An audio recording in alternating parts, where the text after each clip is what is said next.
dan hadirat yang dirahmati Allah Subhanahu wa taala, di antara keyakinan mereka juga, mereka sebagian mereka mengeluarkan kebo bule pada tanggal 1 Muharram atau tanggal berapa Muharram ya. Ya, kebo bule keluar dengan anak-anaknya, dengan istrinya, dengan selirnya mungkin ya, kemudian keluarkan. Kemudian orang-orang berebut-rebutan untuk mengusap kebo-kebo tersebut. Kemudian sebagian mereka memperebutkan kotorannya, kalau dia dia beol, dia ambil kotorannya ya. Dianggap sebagai keberkahan ya. Dan ini adalah kesyirikan ya, yang dilestarikan. Kesyirikan yang dilestarikan. Ini tidak boleh. Ya. Ini tidak boleh. Bahkan mereka namakan kebo tersebut dengan Kiai Selamat. Saya pertama dengar, saya kira ini manusia, ternyata apa? Kebo ya. Kebo bule disebut dengan Kiai Selamat ya. Sejak kapan orang bule dihormati lebih daripada orang pribumi? Ini kebo bule saja dia, karena putih makanya disebut dengan apa? Kebo bule ya. Tetapi ini tidak benar, ini adalah kesyirikan ya. Dan ini sudah ada sejak zaman jahiliyah. Ma ja'alallahu min bahiratin wala sa'ibatin wala wasilatin wala ham. Kata Allah, Allah tidak pernah mengada-ngadakan keyakinan-keyakinan berkaitan dengan onta-onta, dengan kambing-kambing. Orang-orang jahiliyah dahulu mereka mengkeramatkan sebagian onta, mengkeramatkan sebagian kambing ya. Kalau ada kambing atau onta melahirkan misalnya betina beberapa kali, 5 kali berturut-turut, maka dikeramatkan onta-onta ini, tidak boleh ditunggangi, tidak boleh disembelih dan macam-macam. Itu sudah ada sejak zaman jahiliyah, dan Allah turunkan ayat khusus membantai itu semua. Dan ternyata adat jahiliyah tersebut ada lagi di zaman sekarang. Seandainya yang melakukan tadi mengusap-mengusap kebo bukan orang Islam, enggak jadi masalah. Kita bilang memang keyakinan mereka seperti itu. Ada sebagian agama lain yang mereka memang mengagungkan apa? Sapi. Bahkan ada di klip bagaimana mereka sujud kepada sapi. Bahkan ada yang meminum pipisnya sapi ya. Karena mereka menganggap sapi adalah Tuhan ya. Ya, pipisnya Tuhan lumayan ya. Kemudian mereka minum, mereka cari berkah, mereka sujud kepada Tuhan tersebut ya. Sebagian mereka berkata bahwasanya sapi lebih afdal daripada seorang ibu. Kenapa? Karena seorang ibu kalau menyusui anaknya masih berharap pamrih dari anaknya di kemudian hari. Semoga anak kamu jadi anak berbakti. Tapi kalau sapi kasih susunya, dia tidak pernah berharap. Dia ikhlas ya. Dia ikhlas ya, tidak pernah berharap. Yang benar dia tidak berharap karena dia bahlul ya. Bagaimana seorang mengatakan sapi lebih afdal daripada ibunya sendiri ya. Dan ini seandainya yang melakukan demikian bukan orang Islam, kita bilang tafadhol silakan. Ini orang Islam. Orang Islam yang kemudian mengusap-ngusap sapi, memperebutkan kotorannya. Ada di zaman sekarang ya, tahun berapa ini? 2019. Masih ada kesyirikan seperti itu. Yang mereka lakukan di bulan apa? Muharram. Kemudian juga di antara keyakinan mereka seperti ada di antara mereka yang berendam pada bulan Muharram, entah 1 Muharram entah kapan, berendam di sungai ya. Berendam di mana namanya tapa bisu. Mereka keliling suatu tempat ya, kemudian mereka tidak boleh berbicara sama sekali.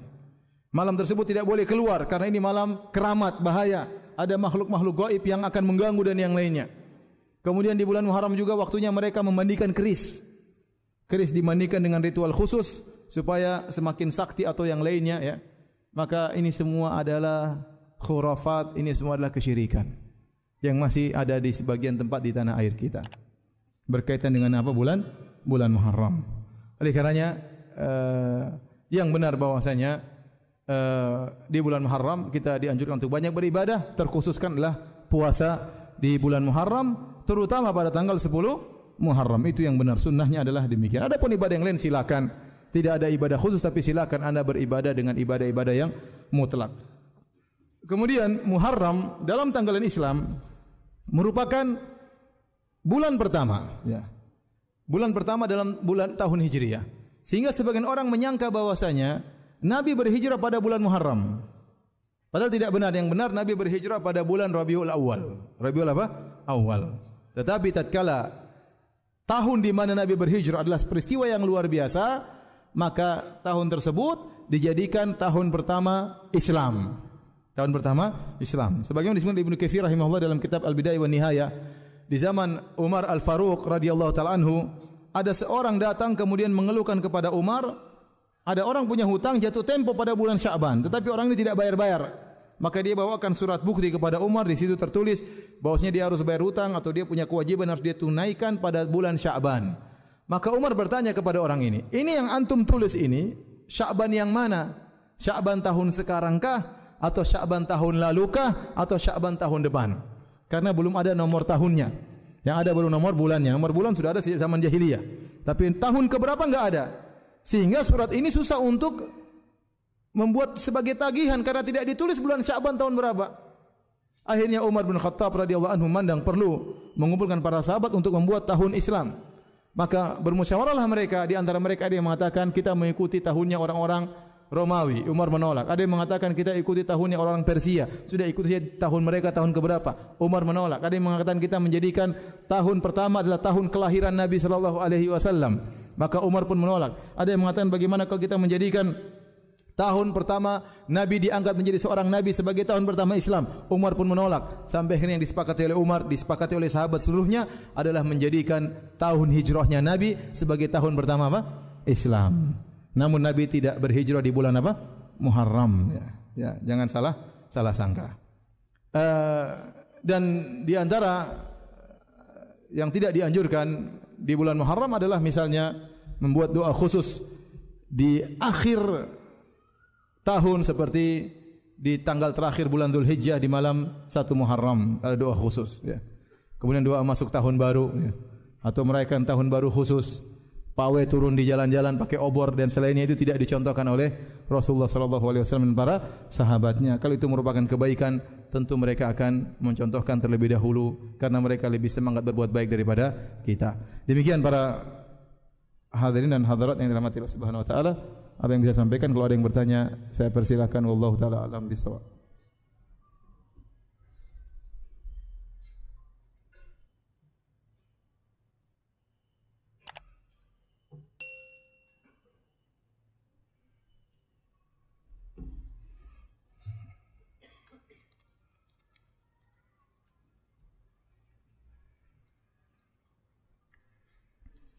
Adakah hari-hari atau tanggal-tanggal yang diharamkan untuk berpuasa?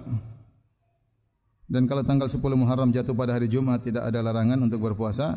Ya dilarang puasa misalnya adalah hari raya 1 Syawal, Idul Fitri tidak boleh berpuasa. Contohnya juga adalah Idul Adha 10 Dzulhijjah tidak boleh berpuasa karena itu adalah hari lebaran. Contohnya mengkhususkan puasa hari Sabtu ya. Ingin puasa hari Sabtu maka Nabi melarang. Demikian juga Jumat misalnya khusus ya. Tetapi kalau seandainya puasa Muharram jatuh pada hari Jumat atau jatuh pada hari Sabtu maka tidak mengapa. Karena kita bukan karena Sabtunya atau bukan karena Jumatnya, tetapi karena 10 Muharramnya, karena 10 Muharramnya. Dan bahkan para ulama menganjurkan untuk berpuasa meskipun dalam kondisi safar. Karena seperti puasa Muharram atau puasa Arafah ya, itu tidak berulang harinya. Kalau luput maka selesai. Maka meskipun kita sedang bersafar dianjurkan untuk berpuasa kalau memang mungkin untuk dilakukan.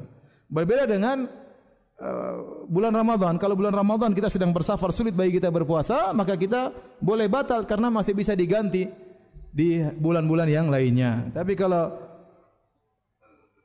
Asyura atau puasa Arafah tidak bisa diganti ya. Enggak bisa diganti di bulan yang lainnya karena tanggalnya yaitu aja. Azan kah? Kalau azan silakan azan terlebih dahulu. Pertanyaan berikutnya, salah satu bentuk rasa syukur Rasulullah SAW adalah beliau berpuasa di hari kelahirannya. Apakah puasa di hari kelahiran merupakan sunnah? Jawabannya, ini spesial buat Nabi SAW. Karena lahirnya Nabi SAW adalah anugerah yang luar biasa. Kata Nabi SAW, Ana rahmatun muhdah. Aku adalah rahmat yang dianugerahkan oleh Allah Subhanahu Wa Taala. Ya, dengan Nabi SAW maka manusia keluar dari zulumat ila nur, dari kegelapan menuju cahaya. Dan terlalu banyak ya keagungan Rasulullah SAW. Maka Nabi mensyukuri hari kelahirannya dengan berpuasa. Dan itu bukan setiap tahun tetapi setiap pekan. Setiap apa? Pekan. Jadi bukan setiap tanggalnya tapi Nabi tinjau dari harinya. Setiap hari Senin Rasulullah SAW berpuasa. Dan ini tidak diikuti dilakukan oleh para sahabat. Para sahabat ya mereka banyak orang mulia Mereka juga tokoh-tokoh bersejarah yang ikut merubah sejarah Islam menuju pada kebaikan. Tapi tidak ada di antara mereka yang berpuasa karena hari kelahirannya. Kalau sahabat saja tidak, apalagi kita. Nah, sebagian kita dia lahir terkadang bukan membawa cahaya menuju kegelapan, ya. Atau kegelapan menuju ke cahaya, ya. Terkadang tadi cahaya menuju apa? Kegelapan. Terkadang keberadaan dia di alam semesta ini tambah bikin masalah, ya. Jadi maksud saya enggak, saya bercanda, ya. Jadi intinya tidak bisa dikiaskan kita dengan apa? Nabi sallallahu alaihi wasallam, karena para sahabat tidak melakukannya, ya. Pertanyaan berikutnya, maaf Ustaz, pertanyaan ana tidak sesuai dengan materi kajian. Ana baru ditinggal nikah sama akhwat. Maksudnya ditinggal nikah sama akhwat maksudnya apa? Ana sudah berusaha melupakan, tapi setiap ana putar murattal Quran, terkadang bayangannya dan senyumannya di balik cadarnya. Udah 2 bulan terjadi, mohon nasihat. Ini kayaknya dia sudah ngelamar, sudah lihat akhwatnya, ternyata dia ditinggal. Sang akhwat nikah dengan lelaki apa? Lain. Ya ikhwan, hati ini bukan di tangan kita, ya. Oleh karenanya, kalau ternyata hati kita terjatuh kepada seorang wanita yang tidak halal bagi kita, jadi istri orang, ya, sudah nikah, ya sudah, qadarullah.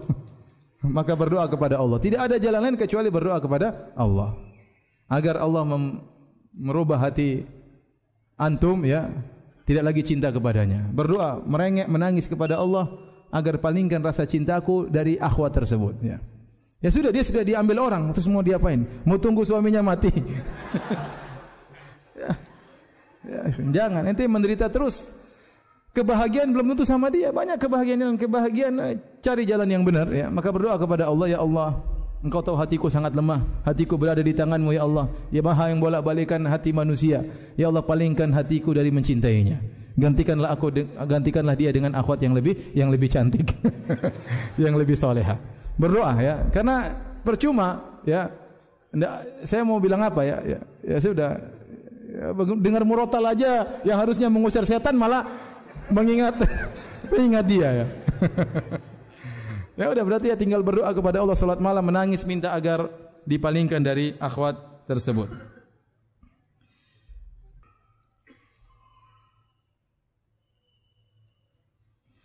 Kalau ana sedang melakukan puasa sunnah Nabi Daud, apakah bisa melakukan puasa sunnah Muharram? Atau tetap ana melakukan puasa sunnah Nabi Daud? Tadi saya katakan, Ibn Taimiyah rahimahullah berkata, kalau kebiasaan orang puasa Nabi Daud sampai setahun penuh, maka di bulan Muharram pun dia tetap puasa Nabi Daud. Ini Tama, Ustaz, bolehkah saya puasa pada hari Minggu? Karena pada hari itu saya dilahirkan.